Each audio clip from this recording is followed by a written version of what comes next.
Hey guys, and welcome to another Night with Phee on the Phee Smee Network. It is a Friday night.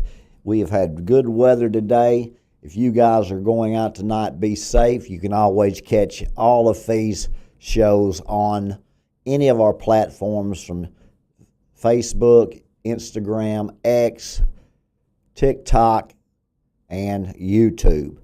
We do appreciate you guys. Hit that share button. Want you to tell 5 people if you would. Give me a little heart. Do whatever you need to do to help Phee out. It's a rough house world out here. It's a Friday night. How you doing, Jerry? It's good to see you tonight on a Friday night. Colin was texting me or chatting with me the other day. Hope you're doing great and have had a great week. But yeah, you can check our Phee's Sports Ball with Sir Isaac the Guru before this week's games. We did that live show last night from 6:30 to about 8:15, and then Phee came back with his night last night. Had a lot of views on that, so you guys go back and take a look at It Feels Like the First Time. So tonight we're going to talk about a show that, by the way, if you want to go to feesmee.com, that website is, we are now working on it. You still have my questionnaire there that you can send in the forms. I do appreciate the questions that I'm getting from that. But if you need to ask me a question, go to PHEESMEE.com. That's feesmee.com, and I will get your questions and answer them. I am getting several questions today, and I do appreciate that. Last night didn't have any prophecy questions whatsoever, all relationships questions. And then early in the week, it was a lot of sports questions. So remember, when you're coaching theology, it's life skills, business deals, and sports drills. And that's what Phee's been doing for quite some time. That's what Phee's going to be doing for the rest of his life. So I do appreciate you guys tuning in tonight.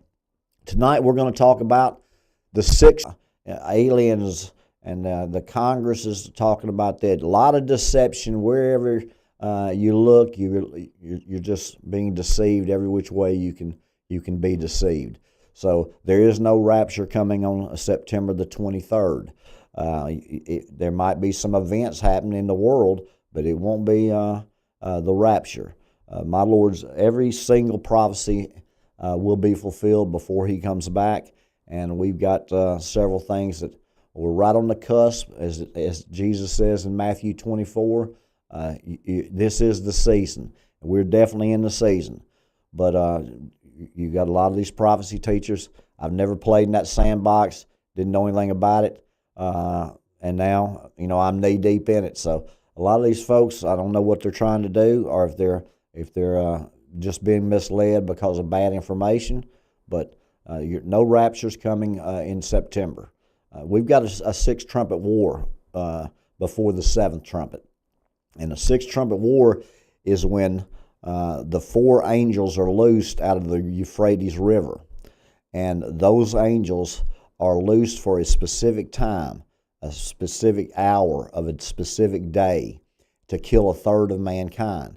So you remember the 5 trumpets, which most prophecy teachers think that don't even come out to the Great Tribulation, which they think is 7 years, and it's the wrath of God. So if it's a 3.5-year tribulation, it's a 7-year peace plan. It is the wrath of Satan. So if you're a child of God, a member of the elect, a saint, you're not going to be here to deal with a bunch of the wrath of God, because you're going to be raptured up right before the Battle of Armageddon. So the 6th trumpet war, it will be out of the region of Iraq, Iran, Syria, Turkey, right in the Euphrates River. When those angels are loosed, a third of mankind will be killed with fire, smoke, and brimstone. So I have seen the 6th trumpet war in my vision on June the 24th, 2023. I can see I've also seen the last 3 years of 3.5 years of that tribulation. Death it's when you kill 2.7 billion people, folks. I can tell you that it's done with some supersonic missiles, nuclear weapons, all types of things. I don't think you're going to be looking at a long, drawn-out 3 or 4 year war. You're going to be looking at something that they're not interested in occupying countries. They're interested in blowing people off the face of the earth. So when you get 2.7 billion people dead, that's a third of the population of the world. So that sixth trumpet war will come out of the Iraq, Iran, Syria, Turkey region. But if you want to go to Revelations 9:14, it will say, saying to the sixth angel which had the trumpet, loose the four angels which are bound in the great river Euphrates. Now, the great river Euphrates is the Iraq, Iran, Syria, Turkey region. That's why I keep telling you. And the four angels were loosed, which were prepared for an hour and a time and a month and a year, for to slay the third part of men. And the number of the army of the horsemen were 200,000. Well, that's 200 million. So you see right there in Revelations 9 that when those four angels are loosed out of that Euphrates River, that is your sixth trumpet war. Remember the five trumpets that have been out. World War I was your first trumpet. It killed 6 million people. World War II was your second trumpet, and it killed 56 million people. Now, your third trumpet was the Chernobyl nuclear disaster in Russia, and it's tied to the wormwood that would make the waters bitter and the land bitter. So there was your number three. The fourth one was the taking down of the Berlin Wall. When you look at Daniel's vision of the four beasts, one of the beasts had a head of a leopard, but had four heads. The third head had a mortal wound, but it was healed. Well, that's each right of Germany. The leopard represents Germany, and that third right there that was actually had a mortal wound but was healed is when that Berlin Wall was taken down, and East Germany and West Germany became one Germany again. Now they're in the fourth right, or the fourth head, and it is a very powerful right, more so than Hitler's were.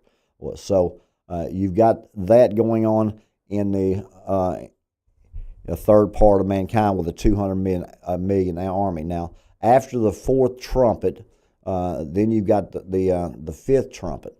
The fifth trumpet was Saddam Hussein setting the oil wells on fire, and you could not see the moon or the sun for 3 days. So you've already had five trumpets out. The sixth trumpet comes right out of that Euphrates rivers when those four angels are loosed to kill a third of mankind. So there's where we are on the timeline now. That has to happen before Jesus comes back. That Antichrist has to stand in that rebuilt temple, the third temple, before Jesus comes back. Remember, Jesus says immediately after the abomination of desolation.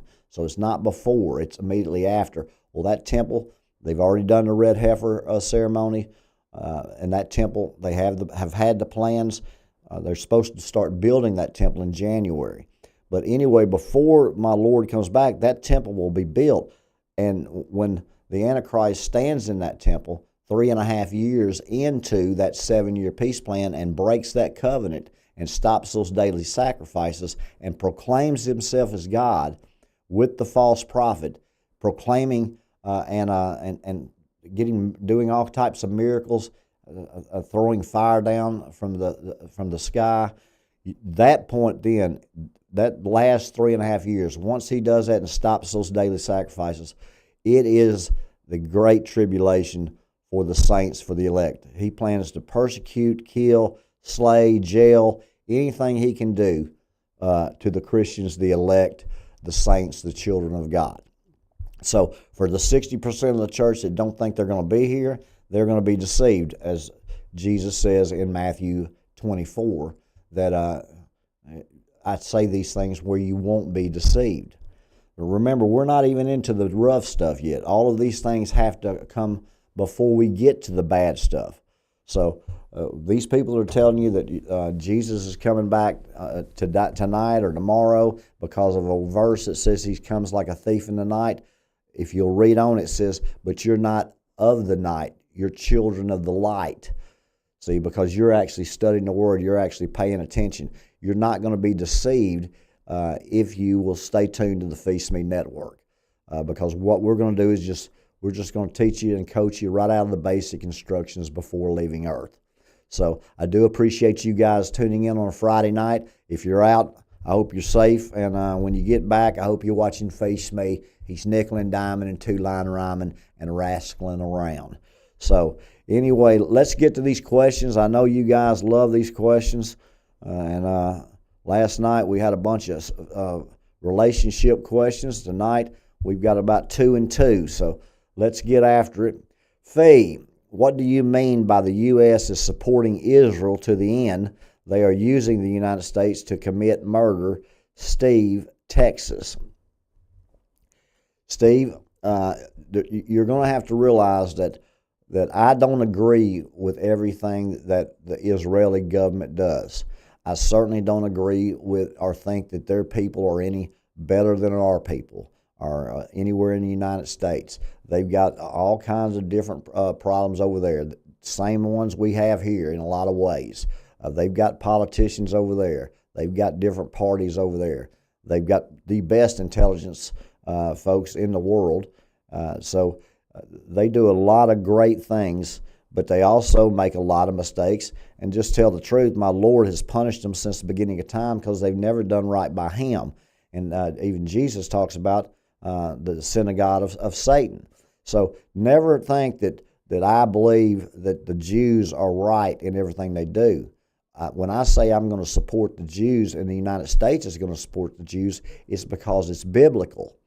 And if people don't understand that they're not talking about 500 and 600 BC and 300 and 400 BC, that Daniel was given that prophecy and that vision on 600 BC, and Jesus spoke of it in Matthew. And that is a vision that is going through to the end of time. And it's a tough book to read because it's not in chronological order. And if you don't understand Daniel, you can't understand Revelations. So there's a lot of things out there that people say that Israel's committing genocide. Well, in my vision, I saw Hamas go over and kill those folks. I saw them cutting babies out of their mother's stomachs and cutting their heads off. I saw that. And what people tend to realize now is if that would have happened to this country, we would have went to war. Well, those people over there in Israel, now they're getting all kinds. The whole world's going to turn against them. You know, it's scriptural. The whole world will be against Israel in the end, except the United States and Jordan. That's the only. It'll be us against Israel, us and Jordan against the whole world. But that's in the end. We've got to get through the sixth trumpet war, World War III. I'm not worrying about all this other stuff until you can get a timetable on that World War III, and I don't have the timetable. I look every day. I know there's lots and lots of conflicts in the world, just as Jesus said in Matthew 24. But I know where it starts. But I really believe it'll start when this United Nations meets, and they're going to have to go through a process. And once they do that, I think something will happen that will instigate World War III. And after that, then you'll have a closer and a better timetable.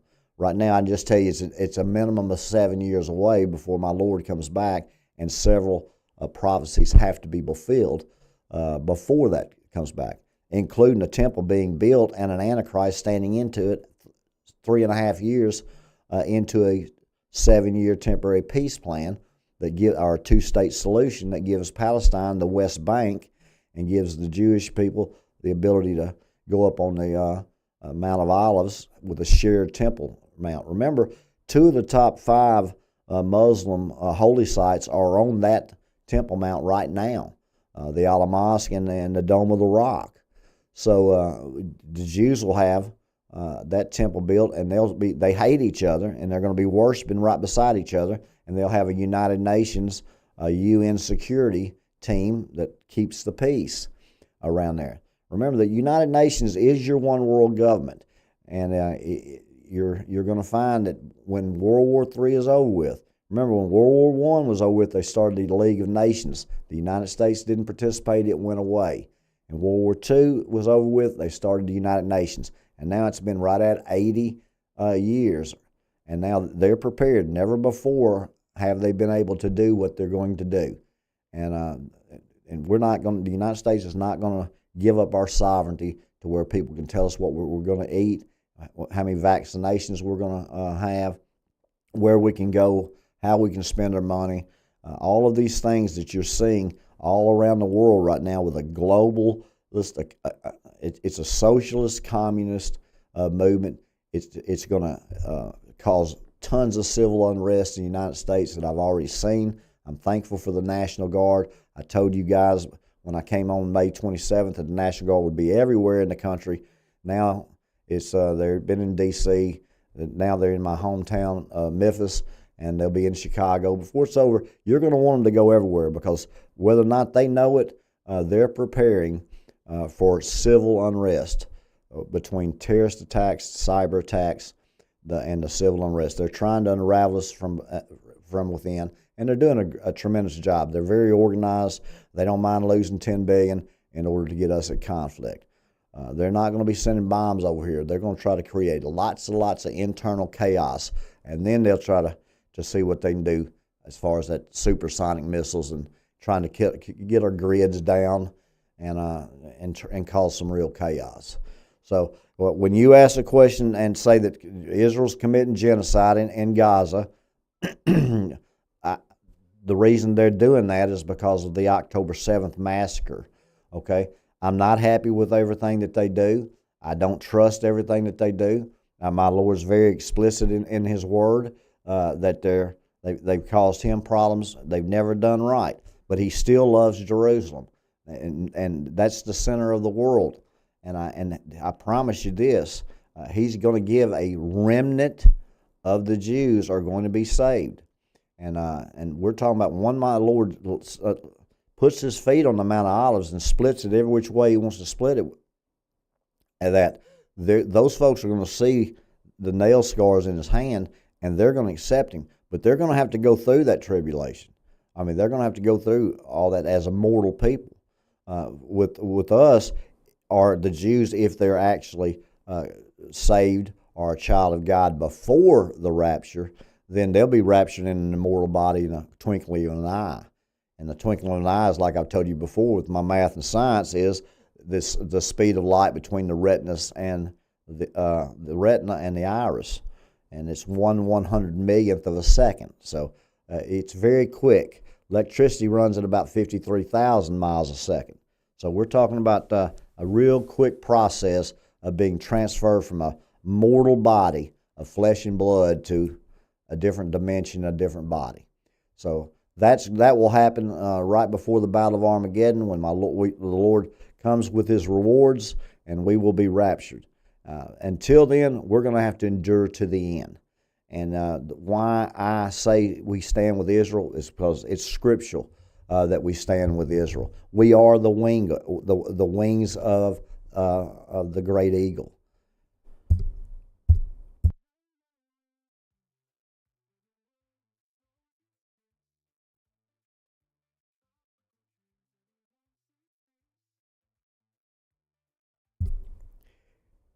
If you'll go to Revelations 12:14, Steve. Revelations 12:14.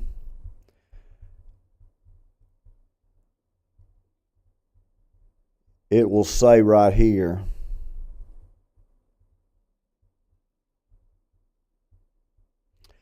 and to the woman were given 2 wings of a great eagle, that she might fly into the wilderness, into her place, where she is nourished for a time and times and a half a time from the face of the serpent.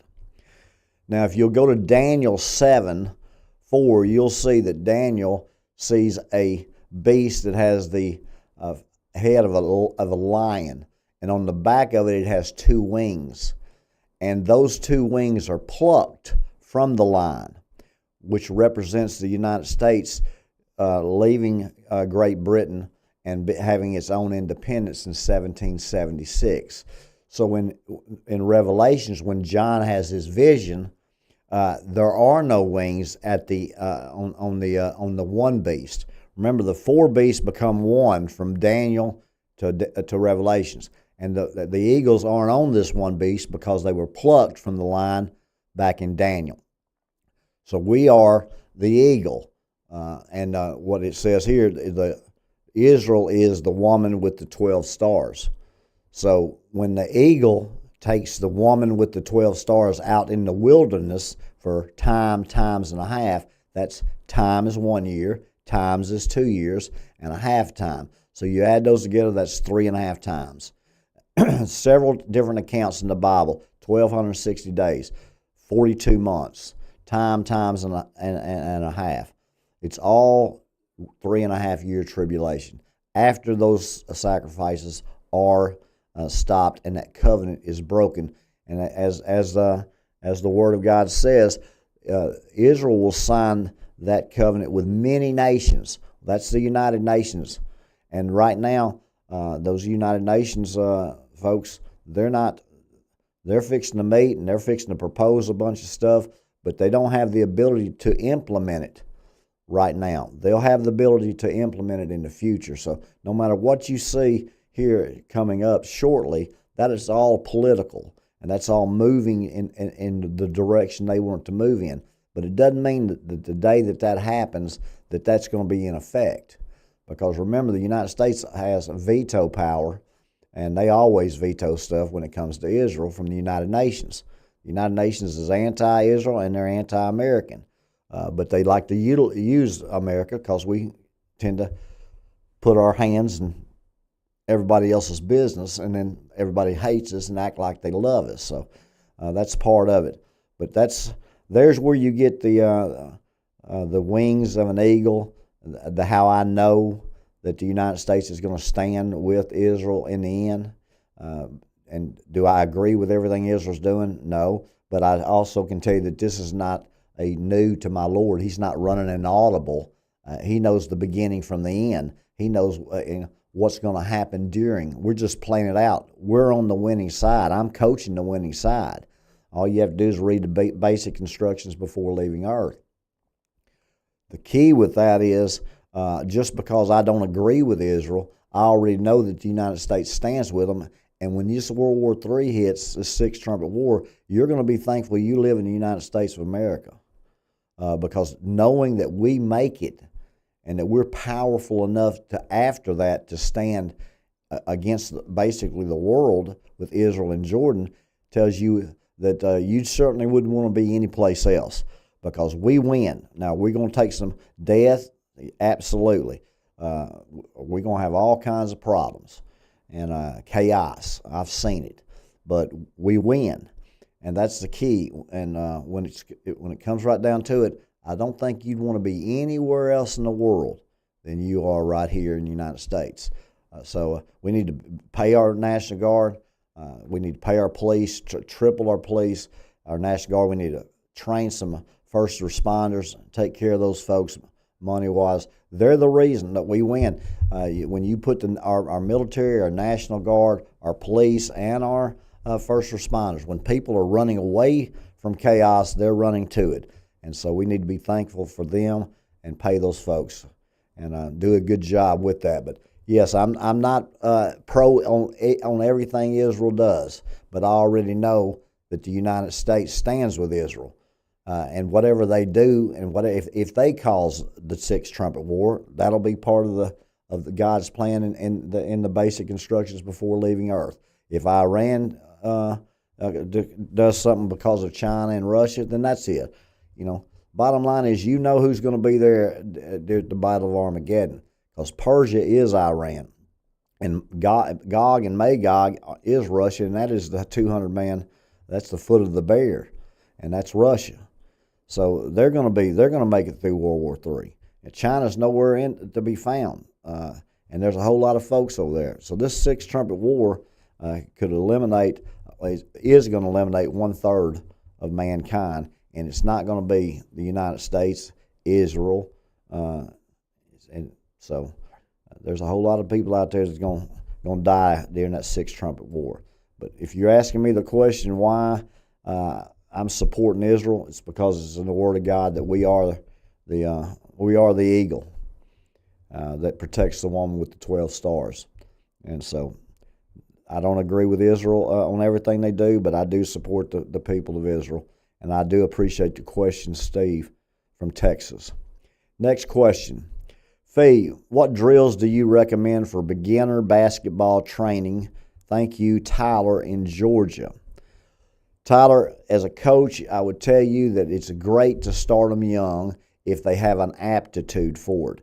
And when you start talking about the beginning now, some of these parents will start them at 3 and 4, especially in the most dangerous sport at that age is baseball or softball, and throwing that ball in their face. And I don't think you should be doing any activities at 3 years old. I think it's great to teach them how to catch at your house, but you really start in that. Really starting to participate in training drills and being on certain teams in different sports. I would say first grade, 6, 7 years old is normally what I would tell you to start at. When you start from a coach and you're teaching, remember there's 5 keys to being a good coach. Number 1, you must be a good teacher. Number 2, you must be a good communicator. Number 3, you must be a good motivator. Number 4, you must instill confidence in your players. And number 5, you must practice at game speed. So anytime I'm teaching new drills or young children, I always start them real slow, and I make sure that they know everything. So if you're talking about me giving you advice on beginning basketball or beginners basketball when they're starting real young, I would tell you start with the court. If it's a basketball court, explain the sidelines to them and the baselines to them. Explain the free throw line to them and the half court line. Explain the lane and the elbows, and then talk to them about the rim, and there's a square, a backboard. So it's all about math and science. And if they're young, you want them to have fun. You don't want to put a lot of pressure on young kids, especially when they're going to mess up as much as I'm going to have them messing up. Because if they walk in there and can already dribble with their right hand and their left hand between their legs and behind their back when they're in the first grade, I'm just going to have them doing, 6th and 7th grade drills. And if they can do those, I'll have them doing the 12th grade drills. And before it's long, I'll put them on a unicycle and make them juggle. It doesn't make any difference how good their skill set is. I'm going to put them in a situation to where it's going to challenge them, and they are going to make mistakes. I tell folks, it's okay to make mistakes. What we want to do is get the repetition in. The mother of all skills is repetition. The more you do something, the better you get at it.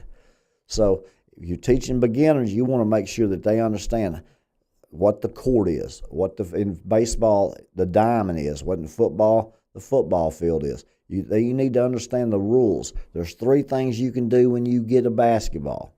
Number 1, you can shoot it. Number 2, you can dribble it. Number 3, you can pass it. Well, once you pick up that dribble, bounce it once and pick it up, you've eliminated a third of what you can do. Now you can only pass it or shoot it. So you have to explain at a very elementary level, because like I tell people all the time, you have to, what's the 3 keys to winning a basketball game? Number 1, you must limit turnovers. Number 2, you must out-rebound your opponent. Number 3, you must make your free throws down the stretch.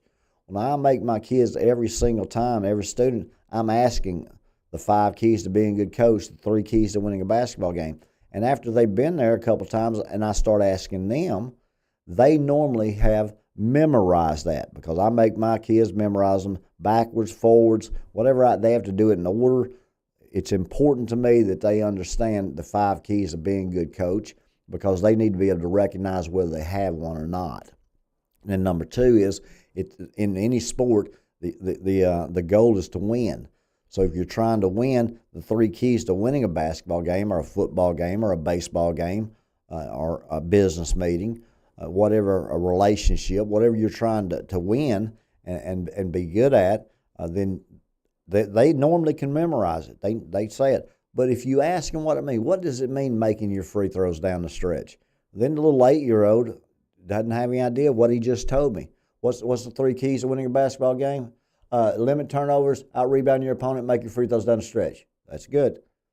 But if he doesn't know what that means, make your free throws down the stretch, then it doesn't do me any good for him to memorize it. So I have to explain to him what it means to make your free throws down the stretch. Late in the game, if you're up by a certain amount of points, the other coach is going to tell them to foul your team on purpose. What does that do?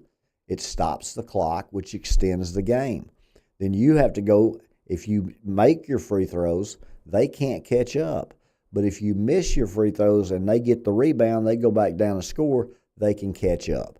So that's the key with making your free throws down the stretch. Oh, okay, I understand now. And also, if you explain something to them, even if they can say it back to you, you still need to make sure that they understand why you're teaching them, why you're coaching them this way.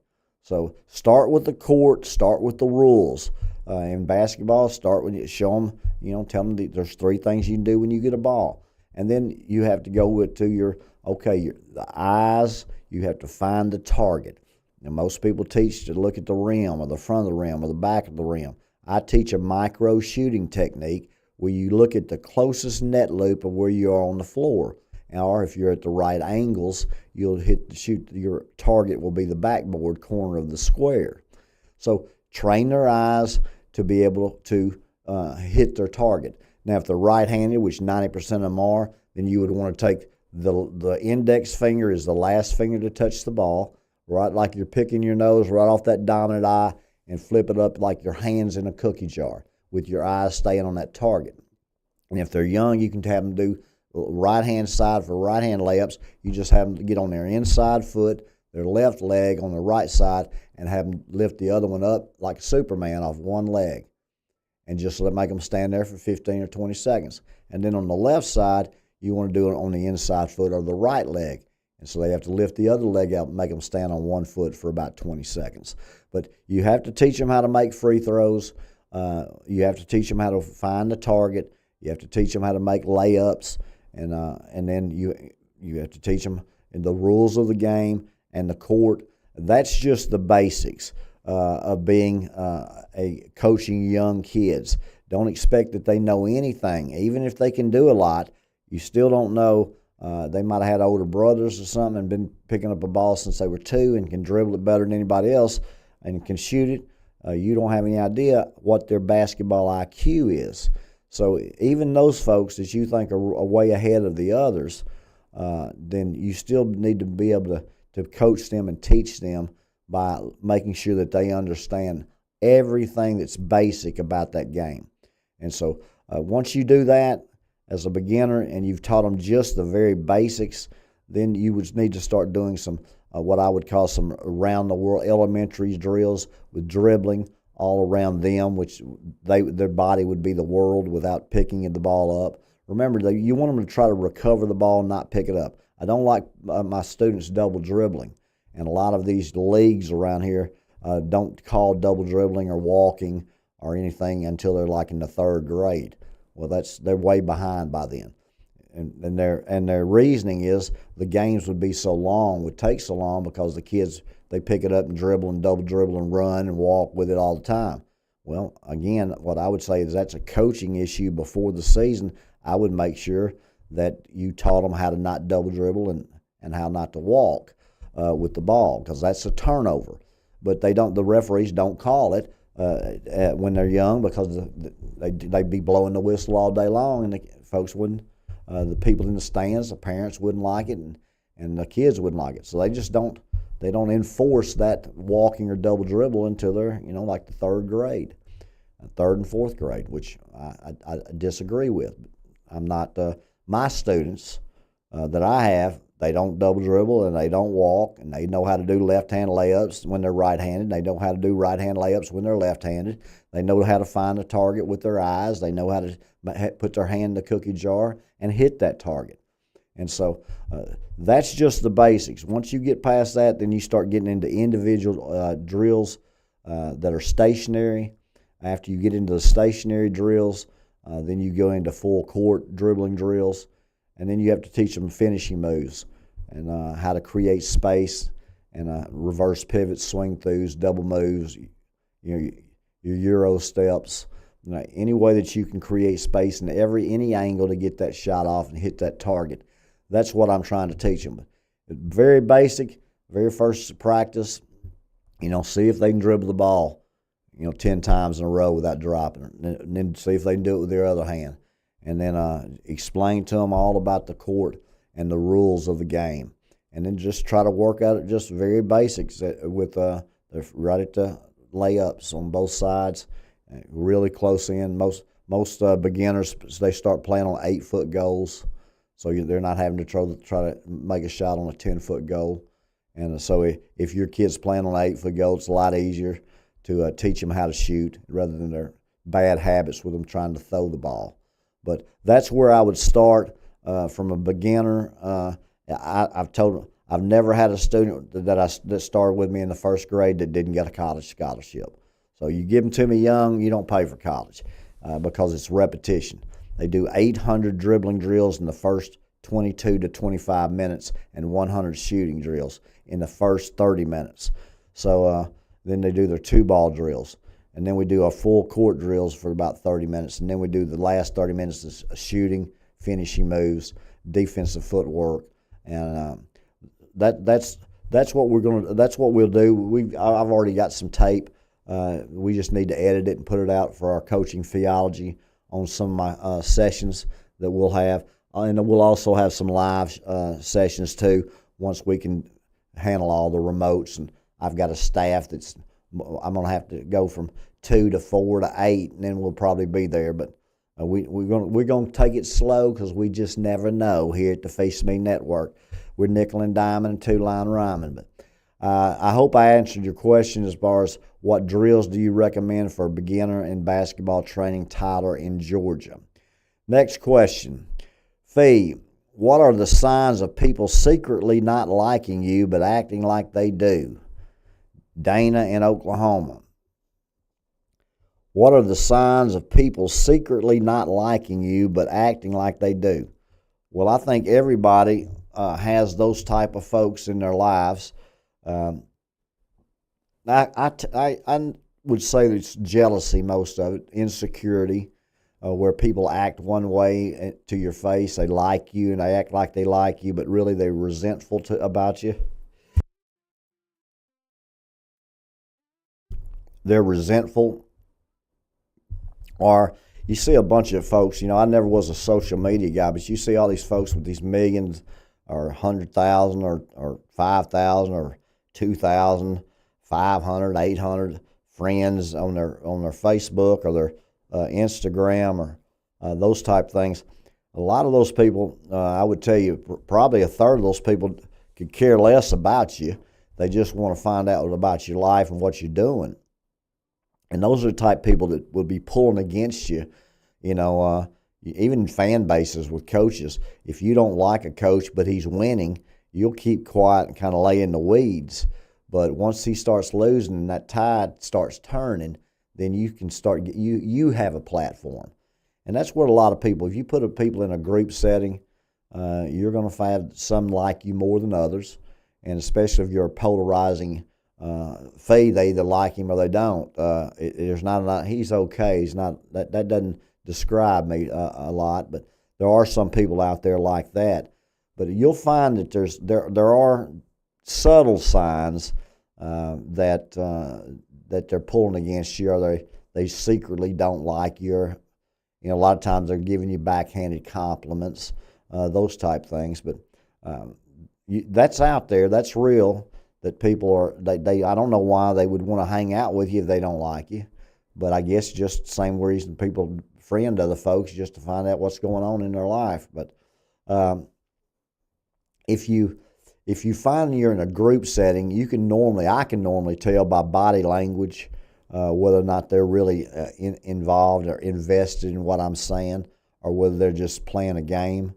But if their compliment is a beat too long or a too late, they're not really.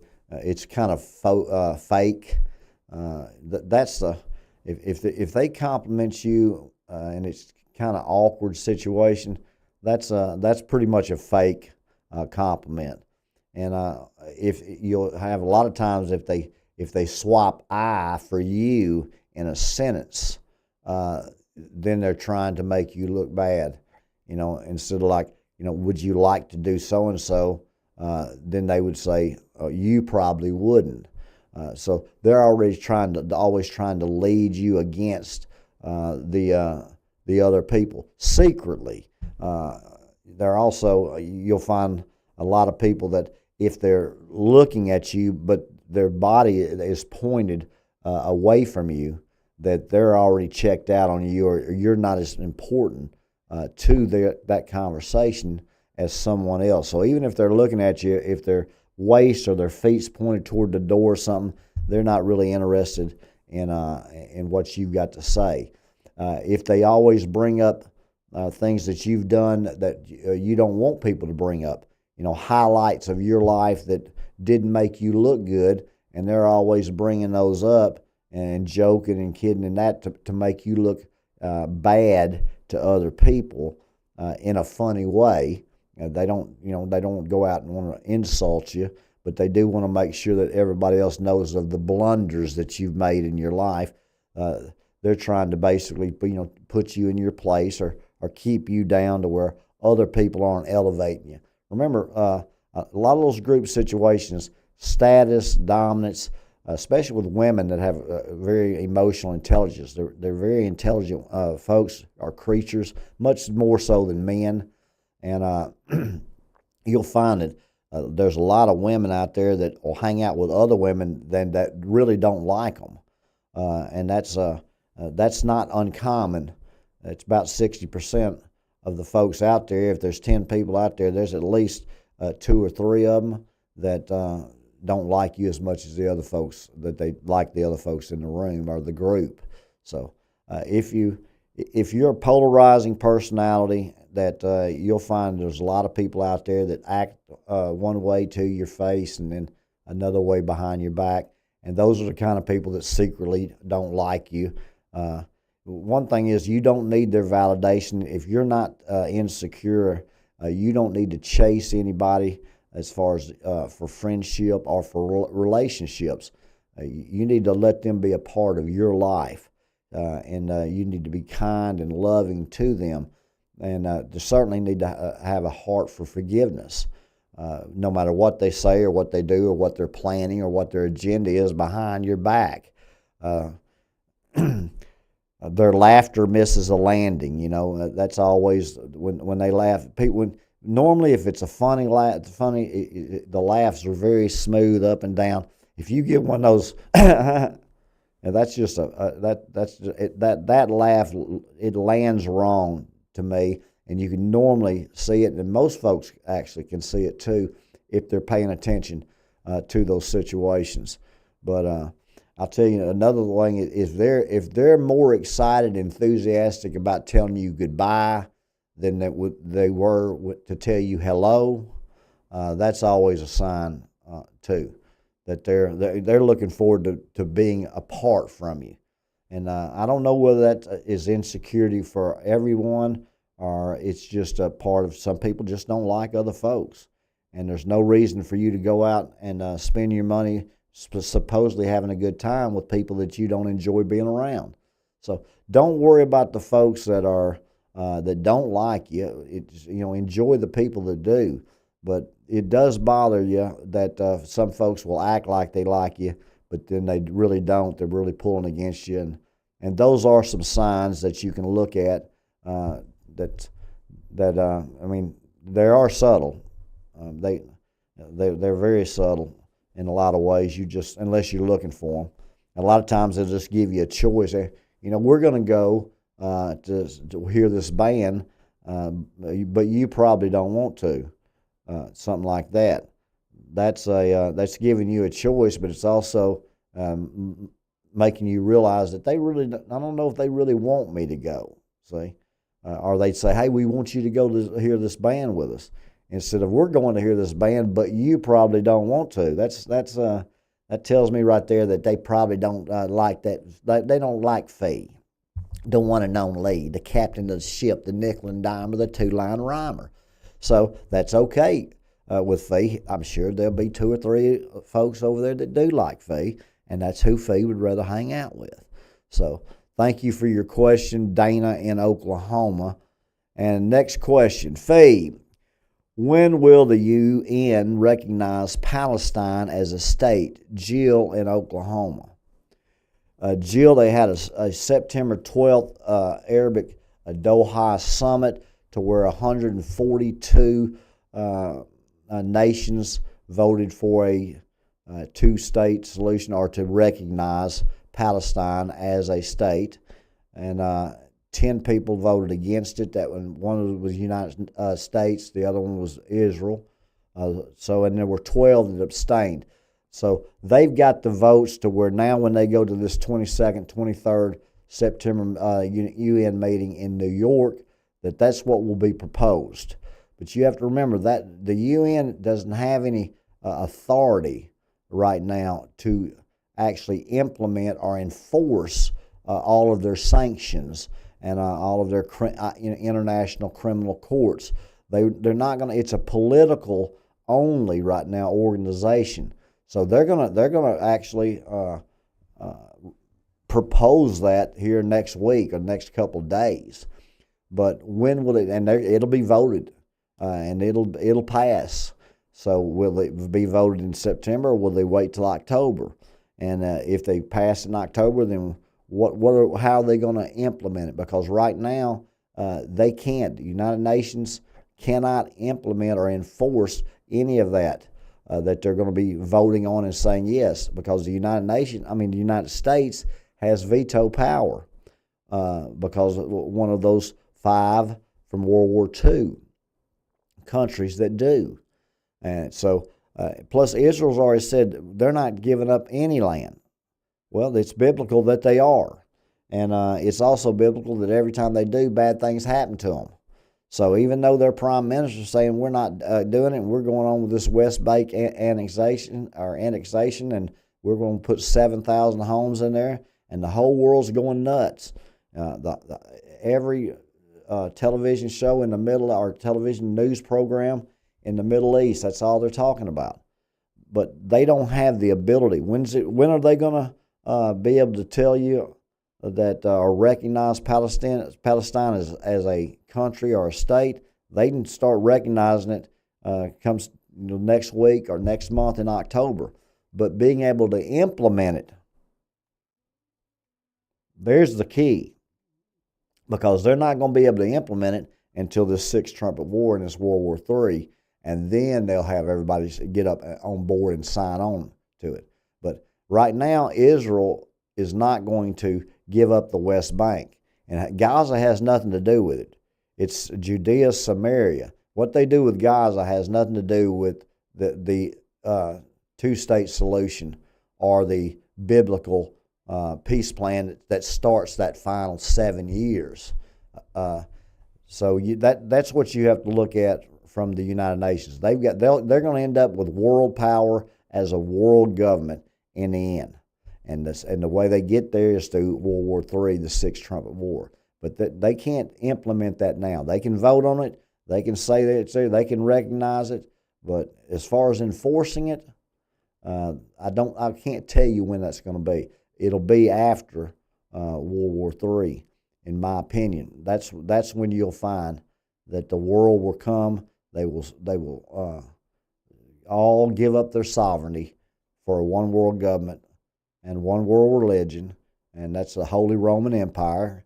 It was established in 2009 with the Lisbon Treaty. So it's already in place. All of these things are in place as Jesus says, this is the season. So we're definitely in the season, but we're not giving any times or any dates, and I certainly can't tell you when the United Nations is actually going to be able to implement or enforce that two-state solution or recognizing Palestine as a country. I can tell you that it will happen. They will recognize, Israel will give up that West Bank. They will allow Jewish settlers to stay in that West Bank with it being a Palestinian state, and they will build a temple. And when those things, Jesus says in Matthew 24, when they say peace and security, don't even go back in the house.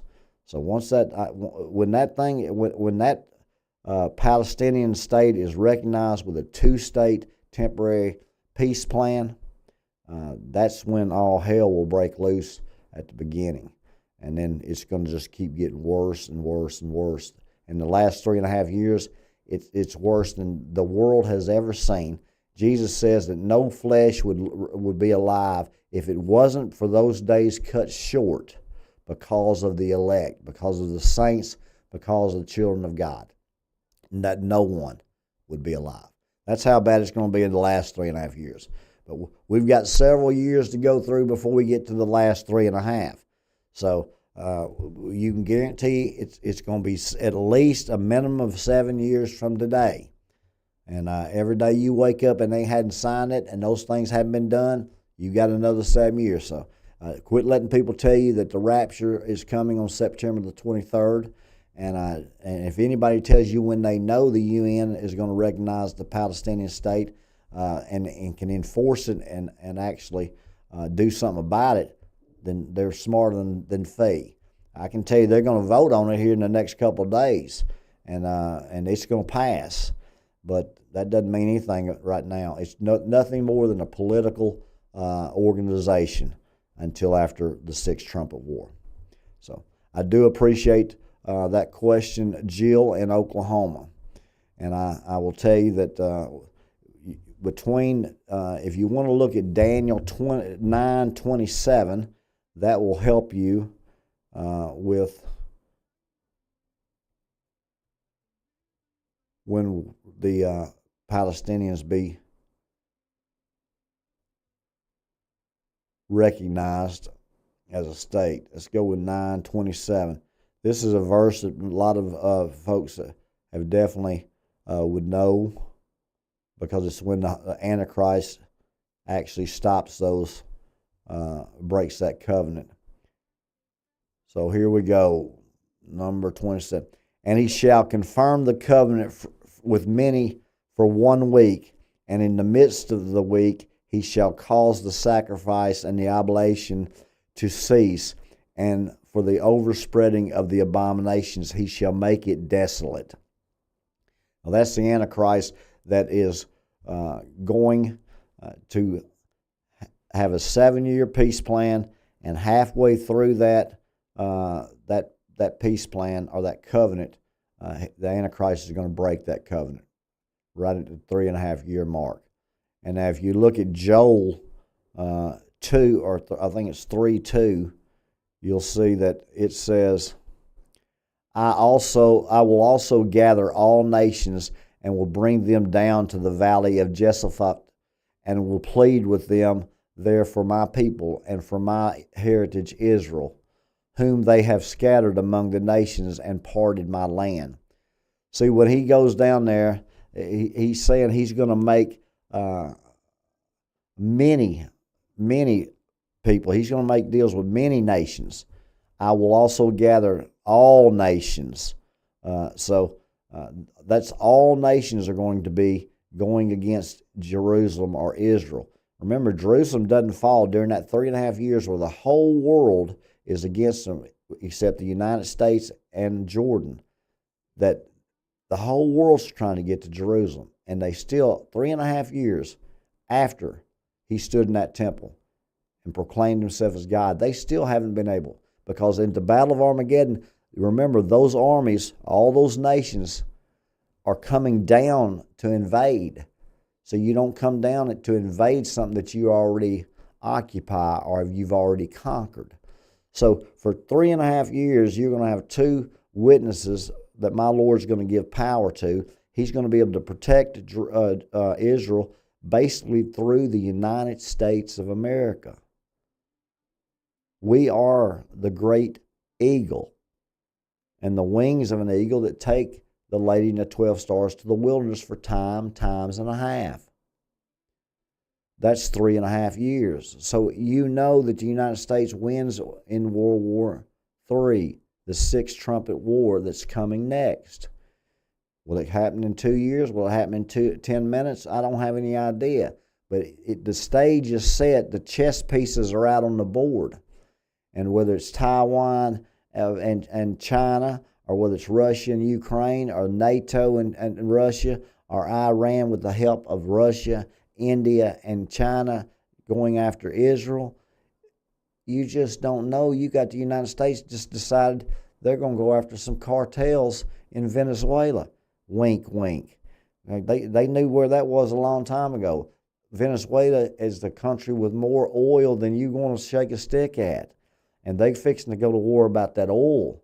And we're fixing to protect our southern border and our northern border because of this fentanyl and this drug trade. So we've got every reason to be down there, but there's more than what they're telling us. The reason we chose this time to be close to Latin America.